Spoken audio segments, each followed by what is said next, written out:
I guess now I know why Mom didn't like me playing with the music box.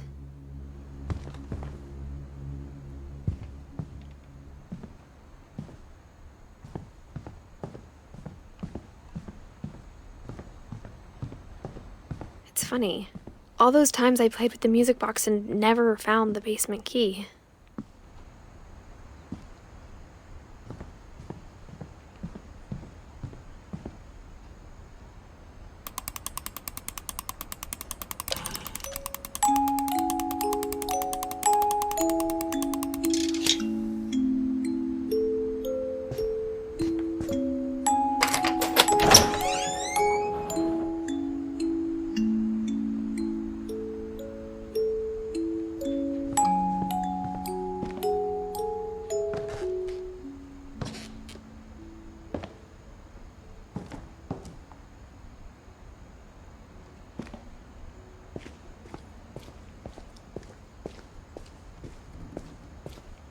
Mom said the basement was off limits, unless I wanted another tetanus shot.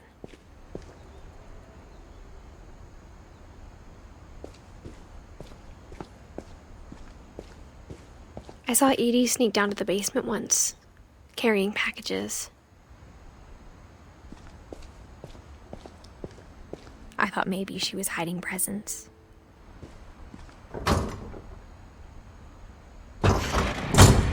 It turned out she was hiding a lot more than that.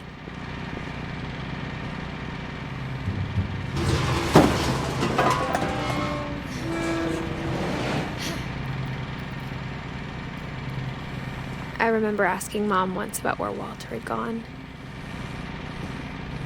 She said after Barbara died, he got as far away as he could. If there's a pattern in all these stories, I think it's that none of us has gotten very far.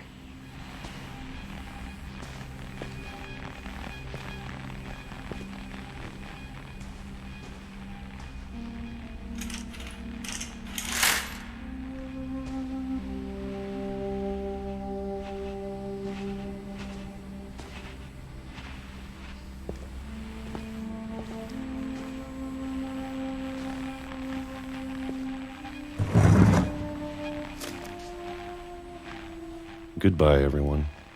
I can't believe I've been down here for 30 years.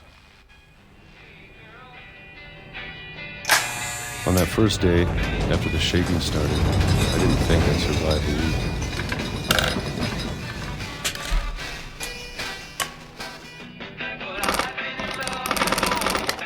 But after a few days, I settled into a routine.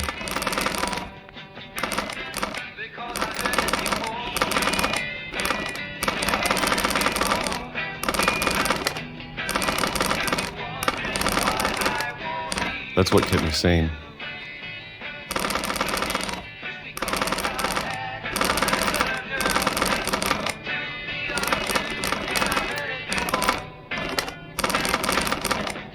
Having a schedule, living for today. I always expected to be dead tomorrow. But if you wait long enough, you get used to anything.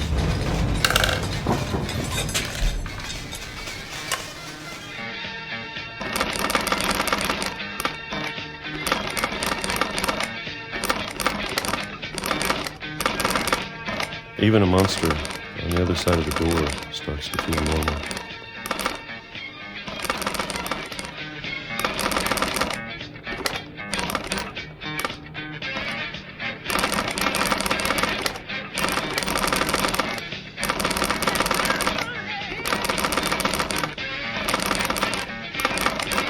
Almost friendly.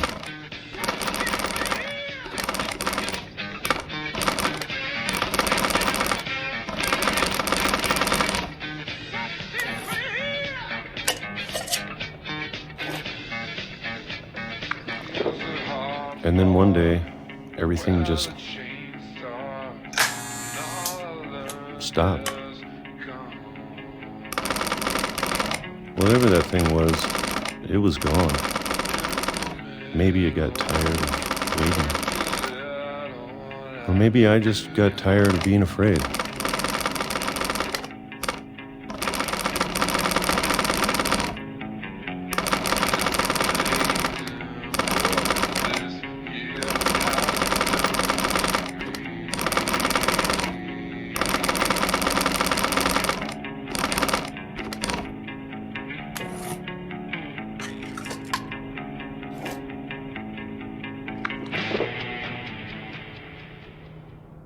It's been a week now, the longest in 30 years.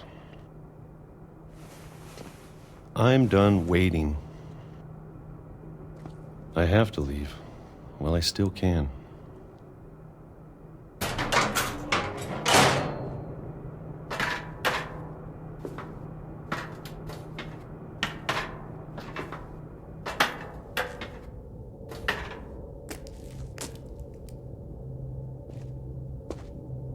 I know it's out there somewhere. Whatever killed Barbara and Molly and Calvin.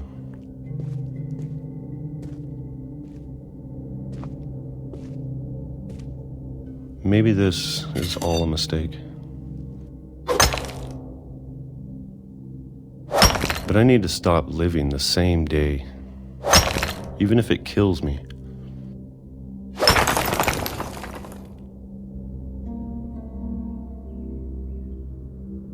Whatever's out there, I want you to know I'm ready for it.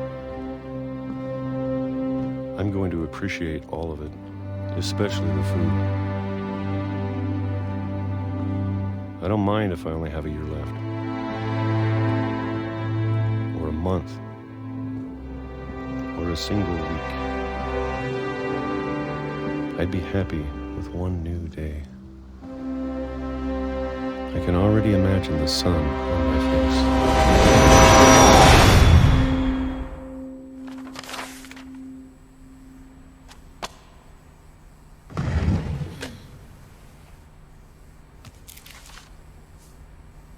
Walter died when I was 6. I can't believe my mom never told me he was down here. I'm sure my mom was trying to protect me.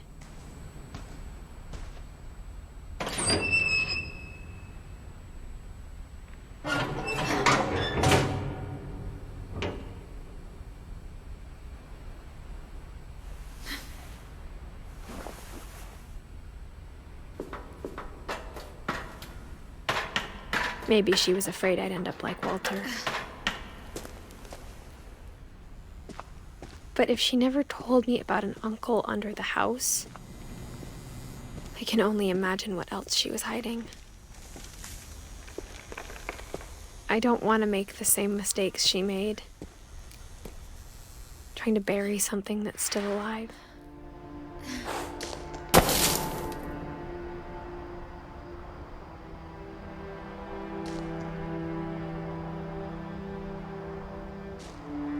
Now that there's only one of us left, or maybe 2,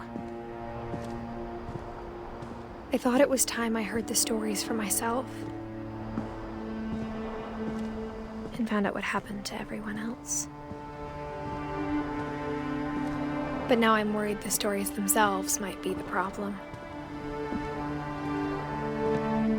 Maybe we believed so much in a family curse, we made it real.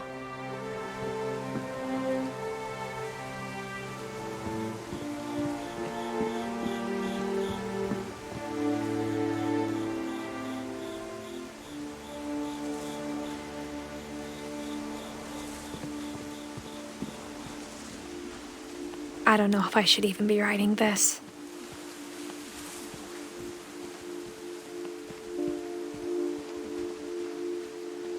Maybe it'd be better if all this just died with me.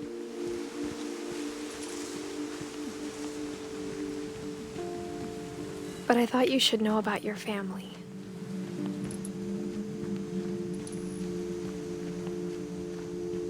And the history you're a part of.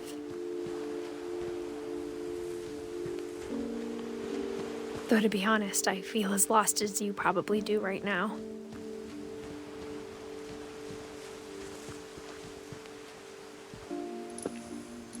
I think the people in these stories believed them, for what that's worth.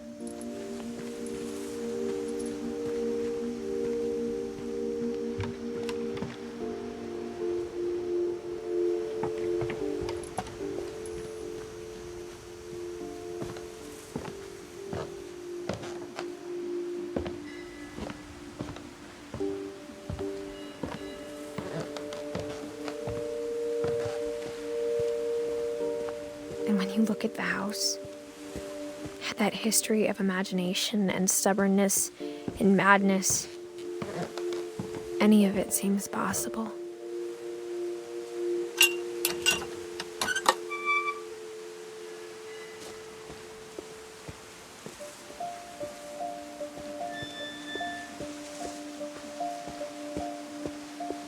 I think we've been surrounded by death for so long, we've just gotten used to it.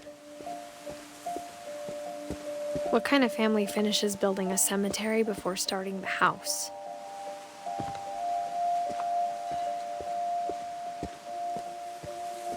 It's embarrassing for me to admit this, but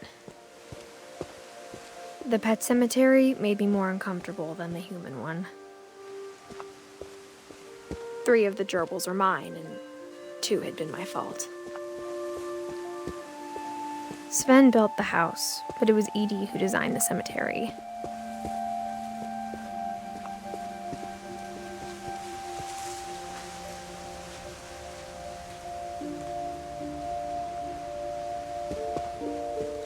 I'm sure Odin's monument had been Edith's idea.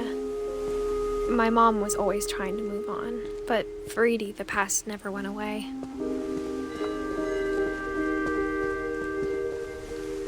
She could see it poking out of the water at low tide.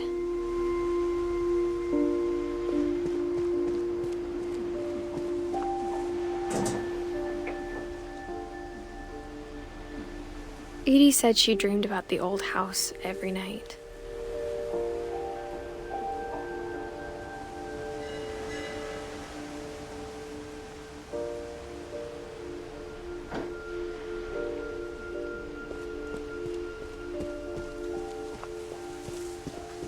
Edie's side was always easier for me to understand. But the older I get, the more I can see where my mom was coming from.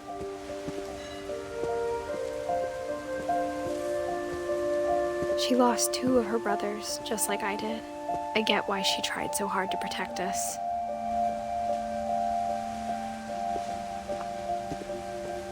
We never found Milton's body, so my mom insisted we were putting up a monument, not a tombstone.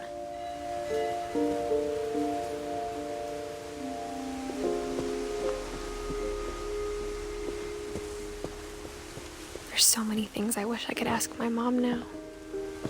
Part of me thinks this is what she wanted all along. For me to come back someday and find everything out for myself.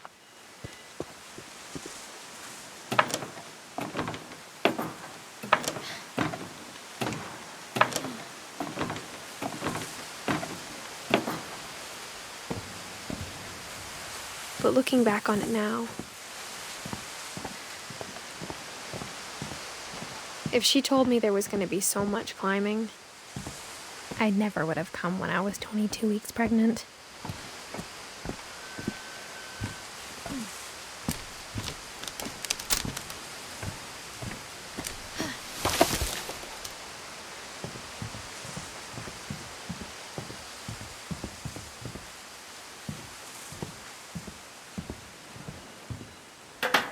I never met Grandpa Sam, but I think he and my mom had a lot in common.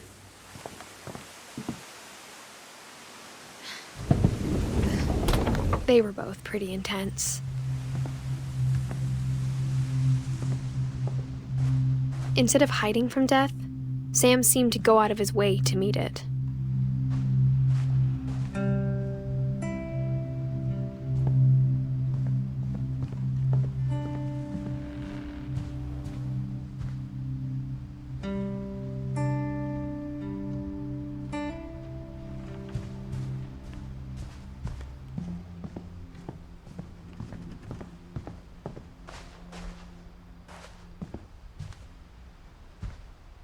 Sam spent his life shooting photos, but Mom said he got nervous being in front of the camera.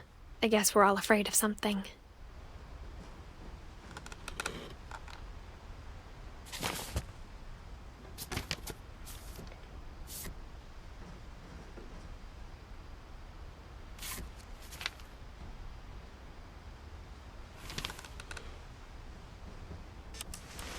Dawn, I promise, you'll never forget this weekend. Yes, sir. These memories are gonna last a lifetime. Perfect. It's gonna rain the whole weekend, isn't it? I will never forget this weekend. Okay, got it. I'm gonna take some pictures, okay? Just be careful. That camera's older than you are. Aw.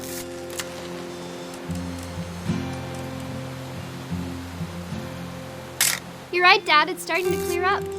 Still freezing, though. Definitely should not have drunk all that coffee.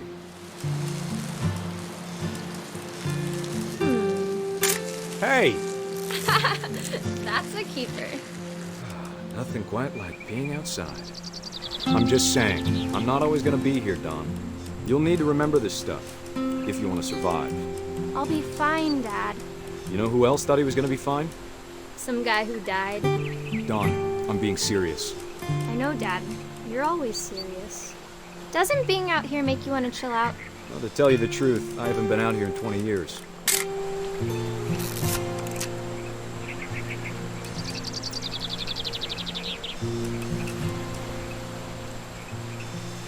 Last time I was with my brother Calvin. Dad! Good eyes, Don. Before you take the shot, let me get a picture of you.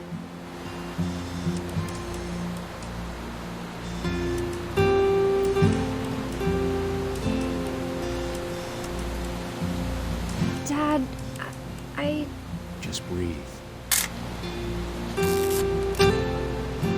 Let me get behind you. Do I have to do this? Don, you don't have to do anything. But if you want to survive, you'll need to be strong. Great shot, Don!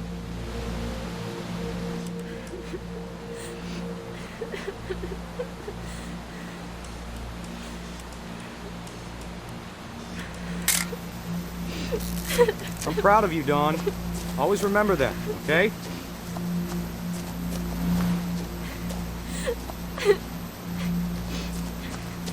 Dad, it's twitching. I think That's it's... totally normal, Don. Just focus on the camera. Try not to think about... Dad!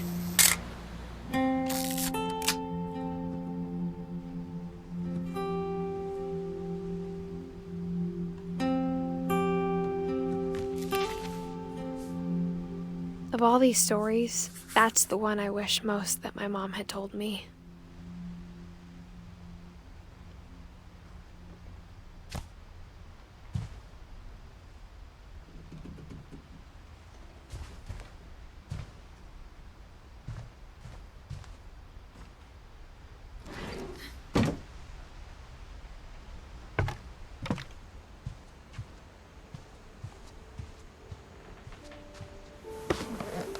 After Sam died, my mom and Edie got really close. They'd both lost a lot.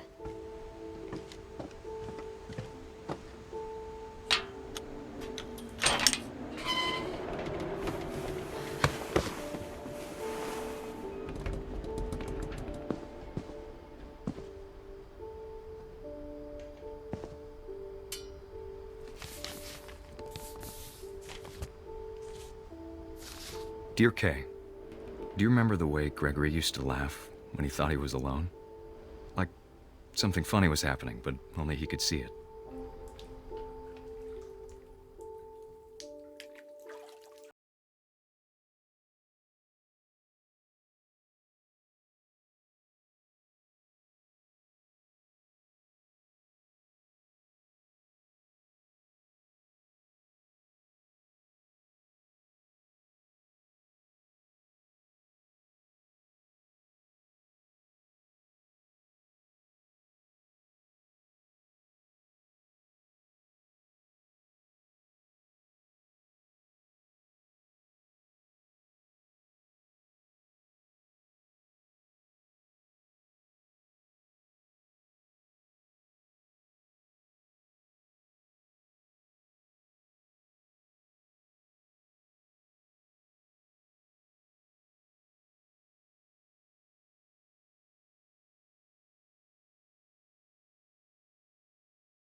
if I hadn't called that night.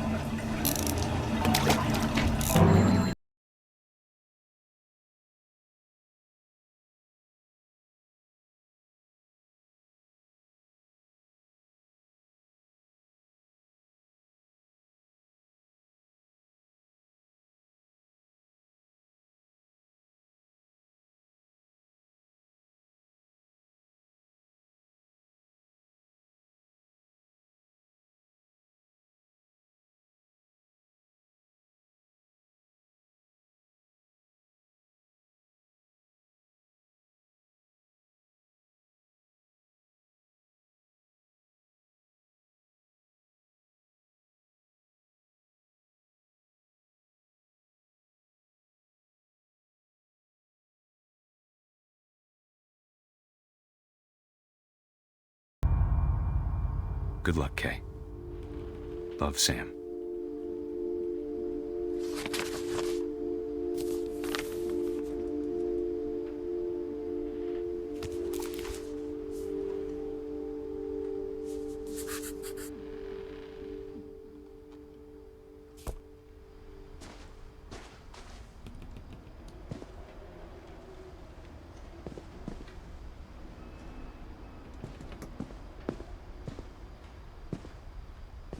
I can't imagine my mom ever writing poetry, and yet...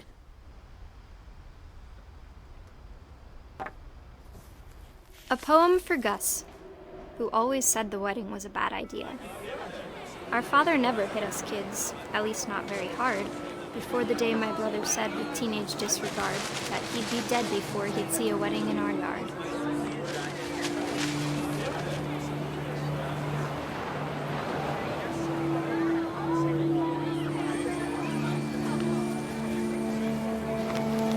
My father made him come, of course, but Gus stood far apart, just flew his kite and bottled up the storm inside his heart.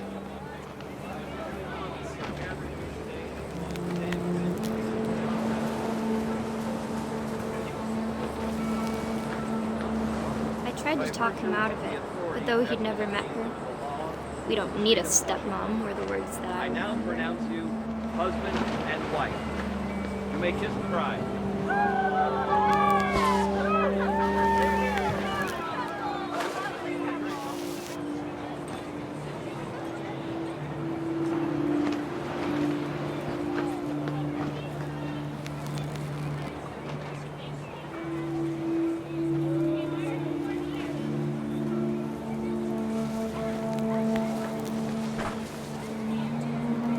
When the time for photos came, Dad ordered him to come here. But Gus declined, and as a sign held up his middle finger.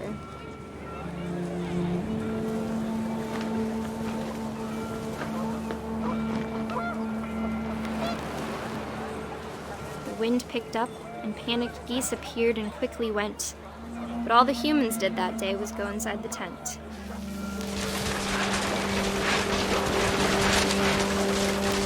The rain came down in buckets then, but no one seemed afraid that nature might destroy the tent our dad had crudely made.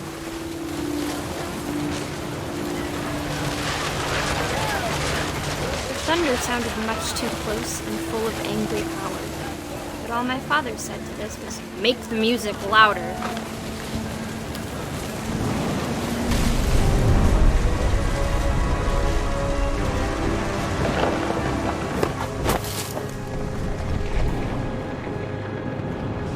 I wish that I could truly say I thought about you on that day.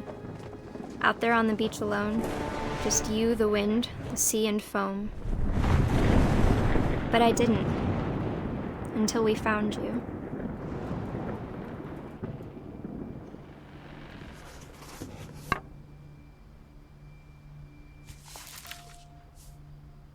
She never talked about him, but Mom told me once if I was a boy, they were going to name me Gus.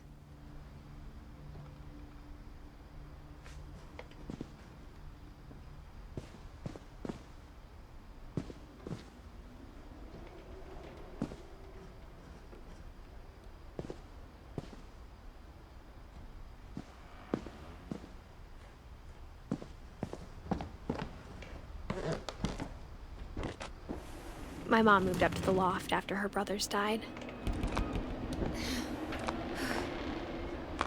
At the time, it was as far away as she could get.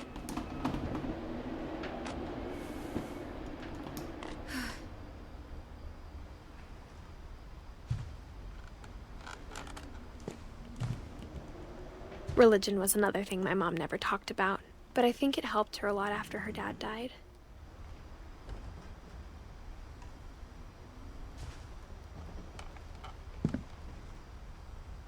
She spent a summer building houses in Calcutta, where she met my dad, Sanjay.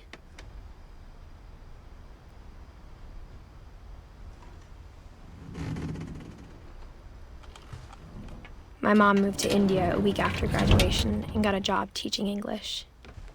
Louis was born a year later.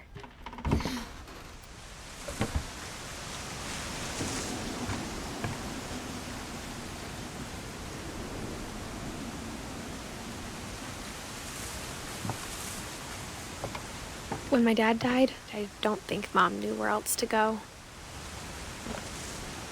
I'm sure Edie was happy to have her back.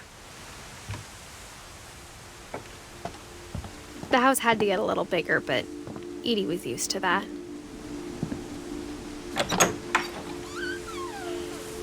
And for a while, things were good. Almost normal.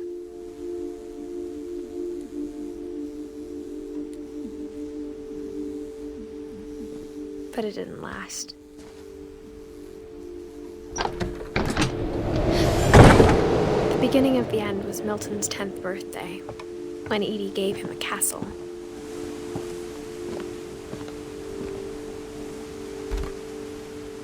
After Milton disappeared, the only thing he left behind was a room full of paintings.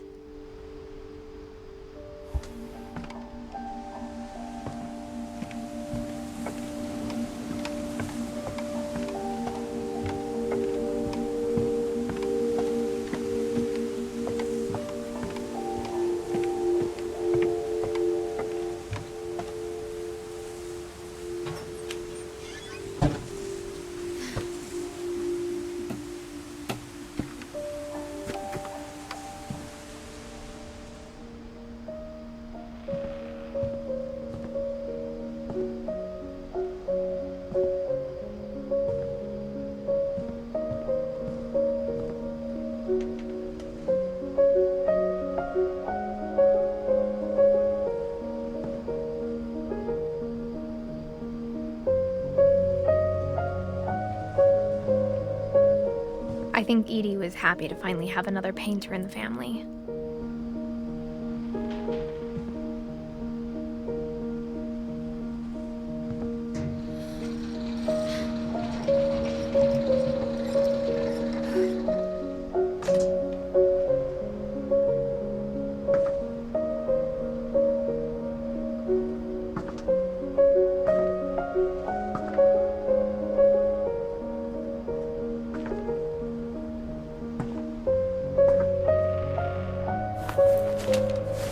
Milton Finch in The Magic Paintbrush.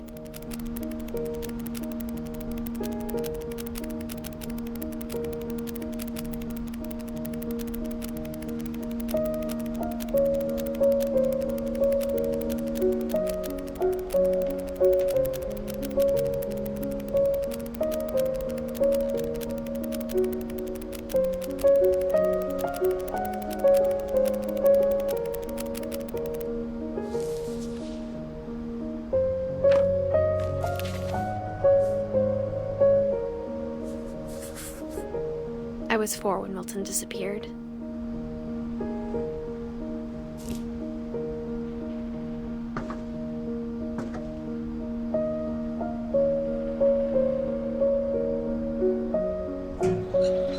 Mom spent months searching for my brother.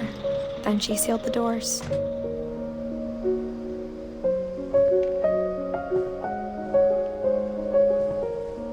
Whatever Milton had found in the house, Mom didn't want it getting out.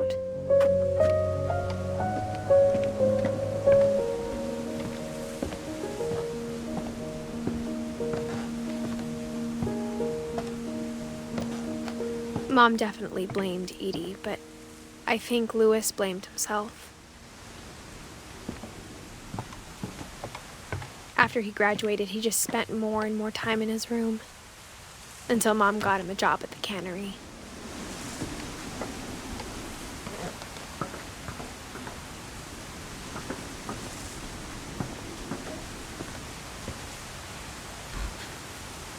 Everyone always told me to stay out of Lewis's room, except Lewis.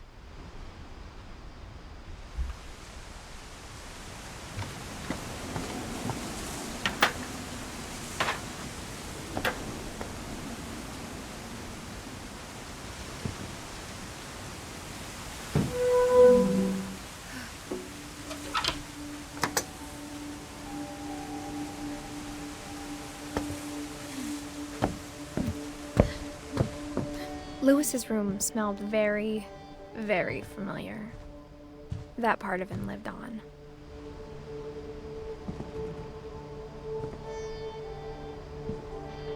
Lewis and I spent a lot of time playing games together, but he was surprisingly bad at them. He died a lot.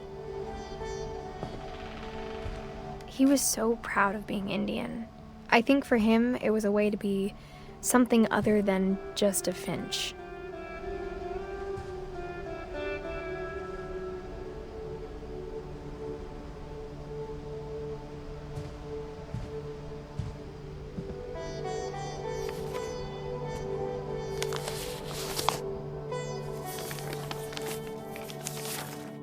Dear Mrs. Finch, as Lewis's psychiatrist, I can understand your desire for an explanation. As I see it, the trouble began in January, shortly after we convinced your son to seek treatment for substance abuse. Newly sober, I believe Lewis first noticed the monotony of his daily life.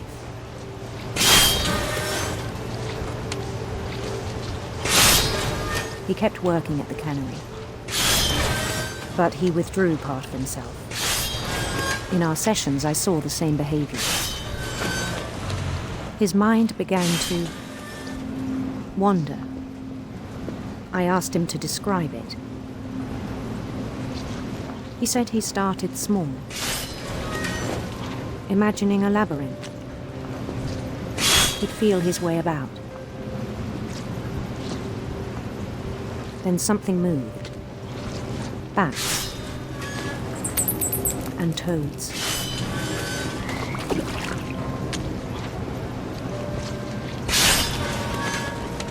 And things that had not names. He knew it was all in his head.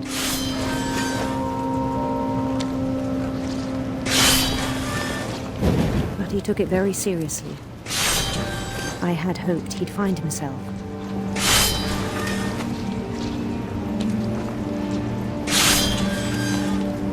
But he found something more. I worried about him then. Daydreaming at the cannery.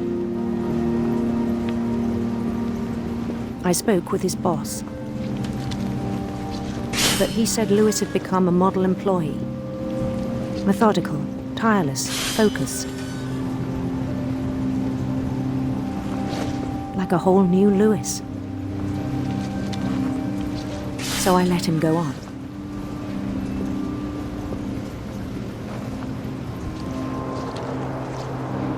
I even encouraged him. It seemed very promising at first. He told me he'd made a new friend.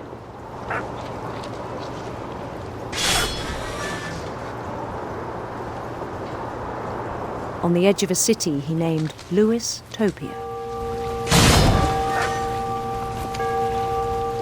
He built the city up slowly, brick by brick. Then he made musicians.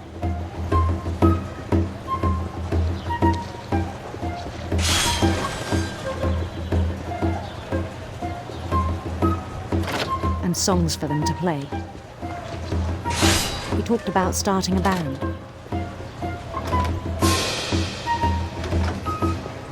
And he was always humming something.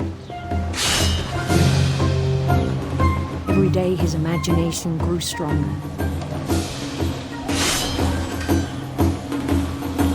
He no longer spoke at the cannery, but his chopping was as reliable as ever. Then one day it struck him. that all the cheering crowds, even the stones under his feet, were all in his imagination, so he could do whatever he wished.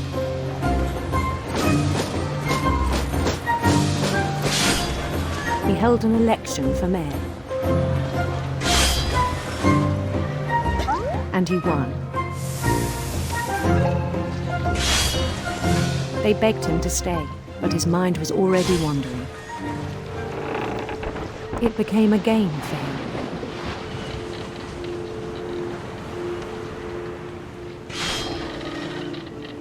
He'd conquer a city, then immediately push on. New Louisville.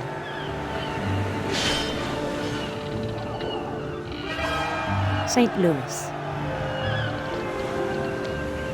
He started drifting away from our reality.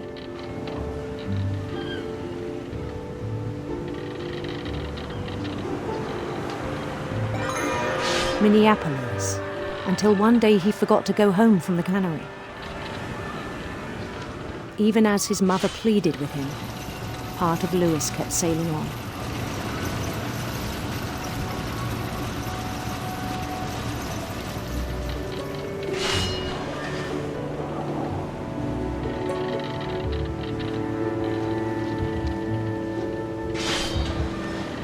In Louisburg, he heard rumors of a handsome queen.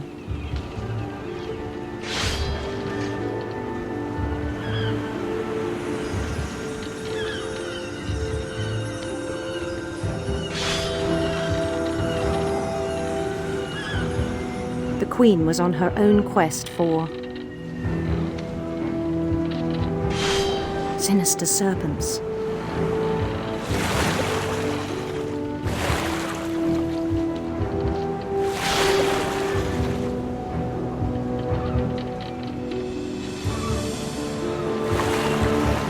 He followed the sound of her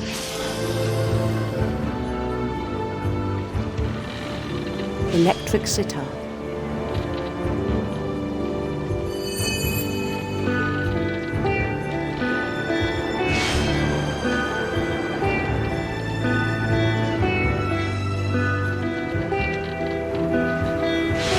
His chase led him to a golden palace east of the sun and west of the moon. Even then, his logic remained sound.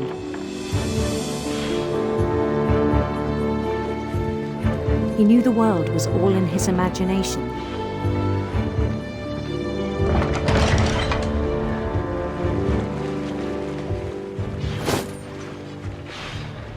But he was so proud of having created it. In his own eyes, he'd become something greater than a king.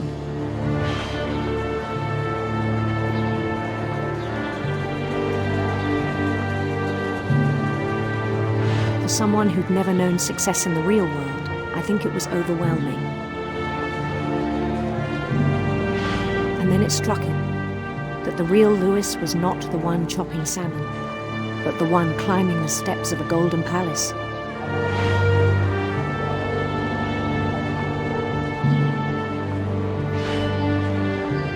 My imagination is as real as my body, he told me. It was hard to argue with him.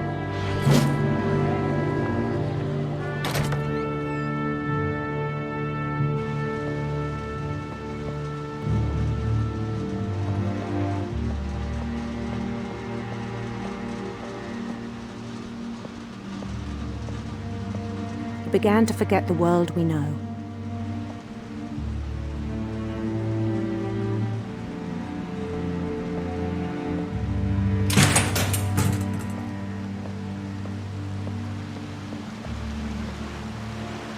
I think it pained him to remember Louis, the cannery worker.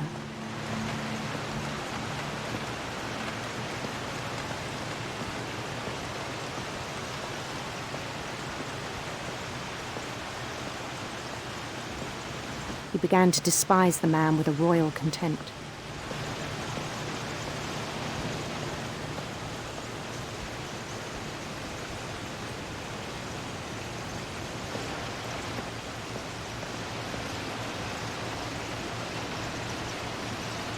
I still thought I could save him.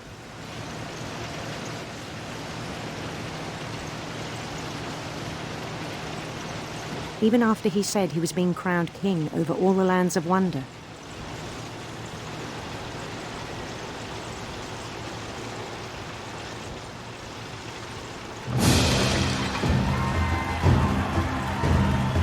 The palace would be packed with his companions.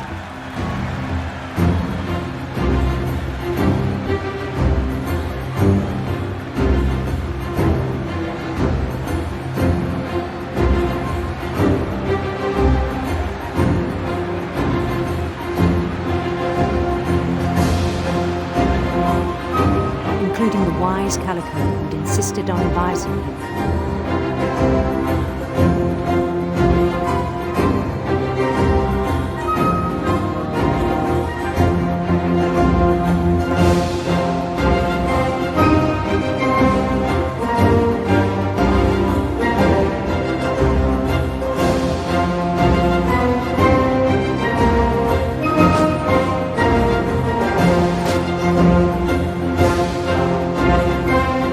Queen waited, holding his crown.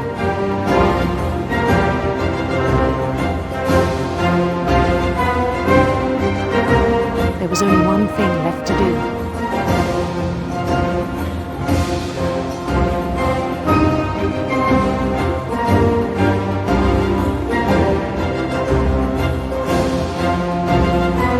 Bend down his head.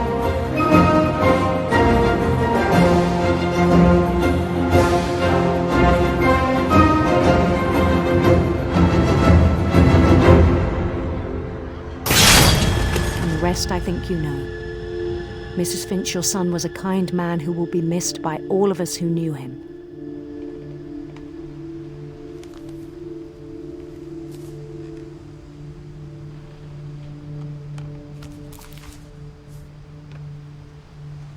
My brother was really cool. I wish you could have met him.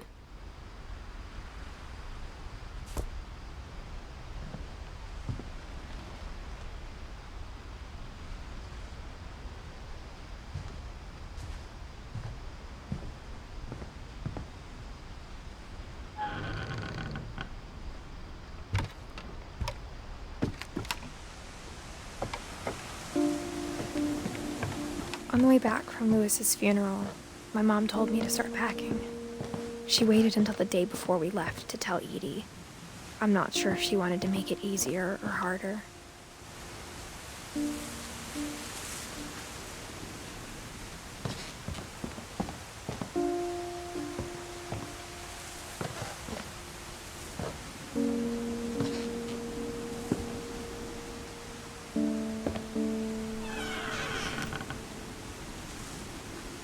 I wish we'd stayed.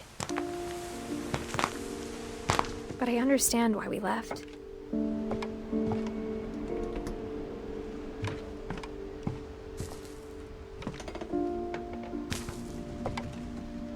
My mom ended up leaving everything behind.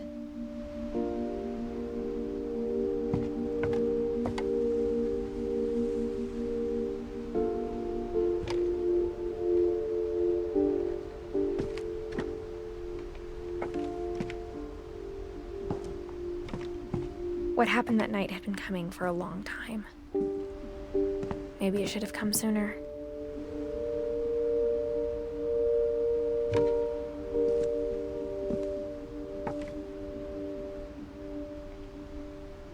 But it had to end one way or another. All that's left now is to tell you about that last night.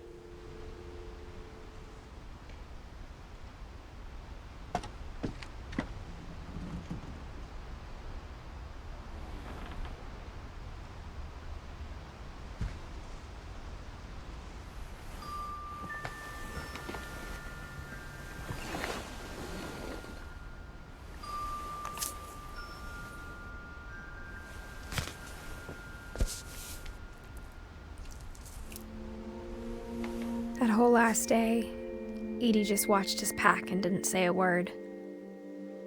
Until supper, when she raised her glass and said, "To our final night together, and all our final nights apart."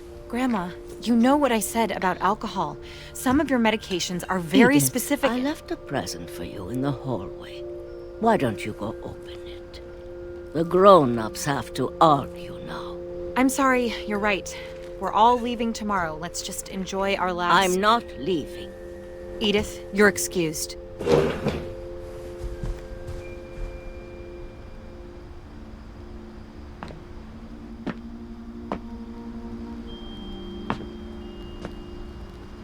The power had been shut off that morning, but Edie always had plenty of candles.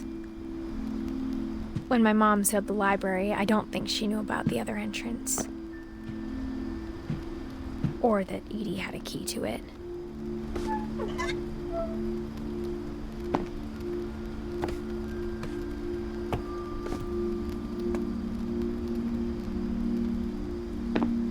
That thing you're afraid of isn't going to end when you leave the house. Edith has a right to know these stories. My children are dead because of your stories. I think it's best if Edith and I leave tonight.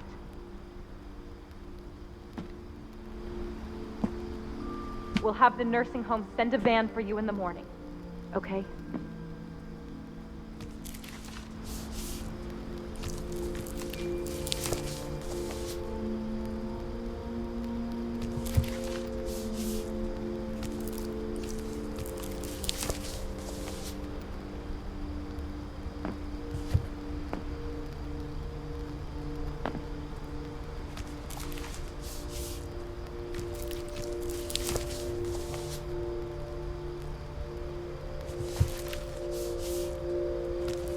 Dear Edith, there's so many stories I wish I could tell you, but there's only time for one. This is about what happened on the night you were born. That night, the tide went way, way out.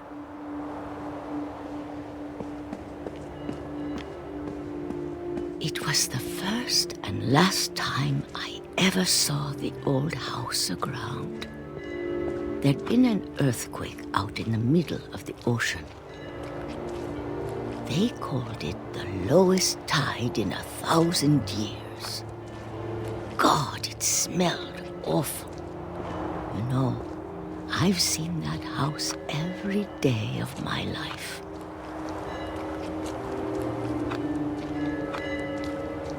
But I never thought I'd go back to it.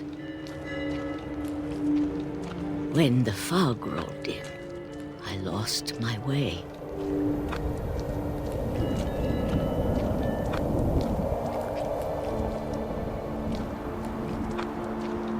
I got turned around.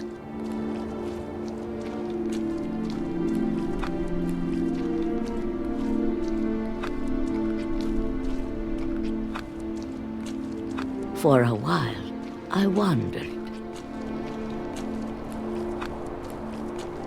I started seeing things I'd forgotten had ever existed.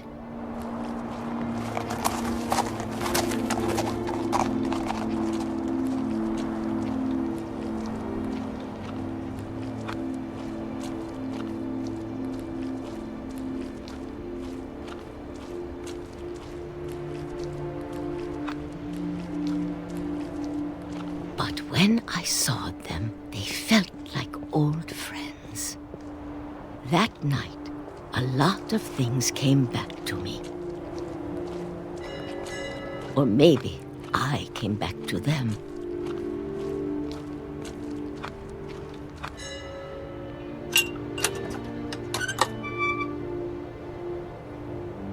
Things I can't explain, but that I need you to try and... Edith, what are you doing in here? It's mine! Edith!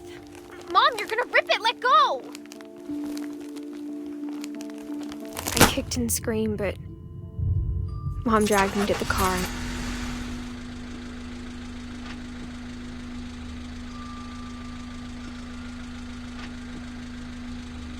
I never saw Great Grandma Edie again. The next morning, the band came to pick her up, but she was already gone. After that, we moved around a lot.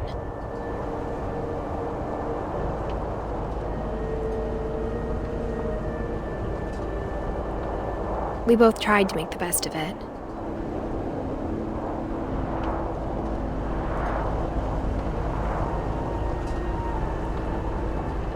A few years went by.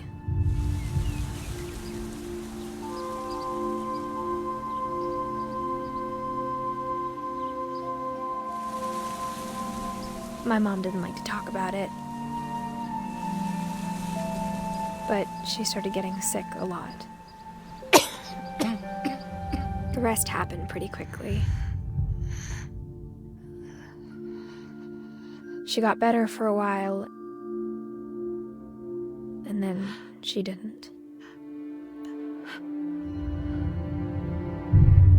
And then I was alone. The last Finch left alive.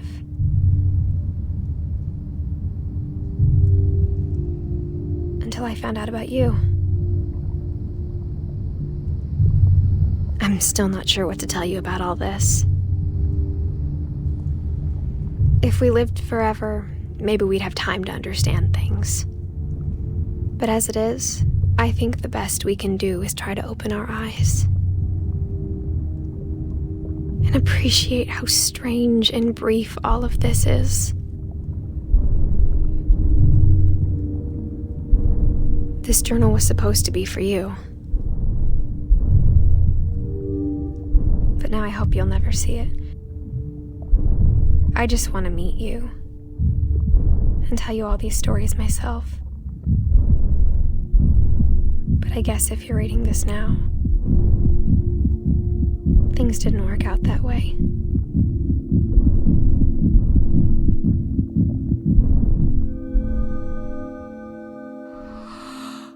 This is where your story begins. I'm sorry I won't be there to see it. It's a lot to ask, but I don't want you to be sad that I'm gone.